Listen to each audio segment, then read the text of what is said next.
आज पूरे प्रदेश से हमारी पार्टी के जो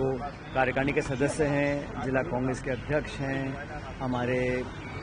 संगठन के जो प्रमुख सेल्स एंड डिपार्टमेंट्स हैं, विभाग हैं, उन सब की हम लोग आज एक मीटिंग ले रहे हैं। अब तक जो हमने काम किए हैं उसकी रिपोर्ट ले रहे हैं और भविष्य में हम लोगों को क्या रूपरेखा बनानी है, क्योंकि संगठन को आप जानते हैं कि 2025 का जो वर्ष है वो राहुल गांधी जी और खड़गे जी ने समर्पित किया है संगठन के लिए। इसलिए अभी से ही हम लोग अपने संगठन को पुख्ता करना चाहते हैं, बूथ से लेके प्रदेश लेवल तक जो जो हमें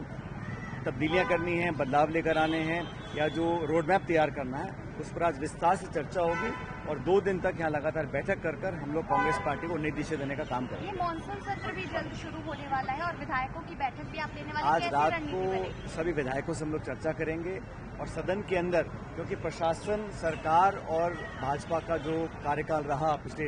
1.5 साल से हम सब लोग देख रहे हैं और सबसे महत्वपूर्ण मुझे लगता है कि जो लॉ एंड ऑर्डर है, कानून व्यवस्था है, वो बहुत लचर है और यहाँ पर नियंत्रण मुझे लगता है दिल्ली का ज़्यादा है, रायपुर का कम है। सारा कुछ मैनेज ऊपर से हो रहा है और लोगों का विश्वास उन लोगों में नहीं रहा जिन्होंने वोट लिए हैं, जिन लोगों को जनता से आशीर्वाद मिला है शासन करने का, उनके बजाय वो बाहर दिल्ली की तरफ देखते हैं सारे निर्देशों के लिए, सारे निर्णयों के लिए। इसलिए सरकार को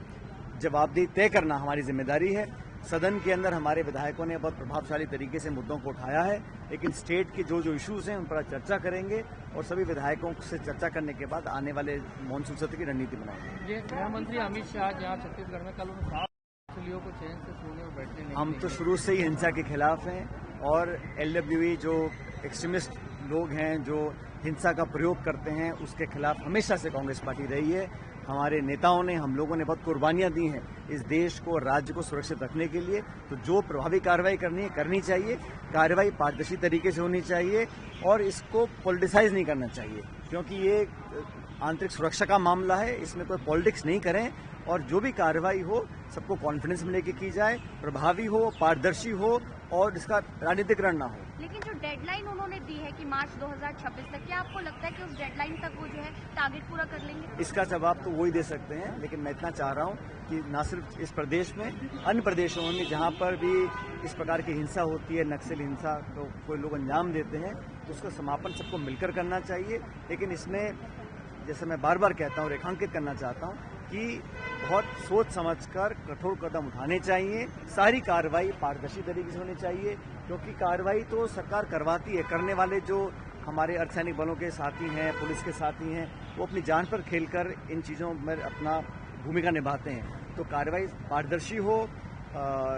जवाबदेही लोगों की तय होनी चाहिए और जो भी निष्कर्ष ऐसा निकले उसका लाभ जनता को मिलना चाहिए। अमित शाह ने यह भी कहा सर कि बरसात में हनुमान जी रुक जाते थे, लेकिन हमारे जवान जो,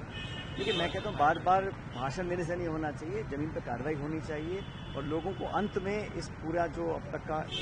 घटनाक्रम रहा हिंसा का, लोगों को ने शहादत दी है, बहुत लोग ने अपनी बलिदान दे चुके हैं, उसका लोगों को जो प्रदेश के लोग हैं उसका लाभ उनको मिले और हिंसा के रास्ते को लोग छोड़ें, हम सभी लोग चाहते हैं।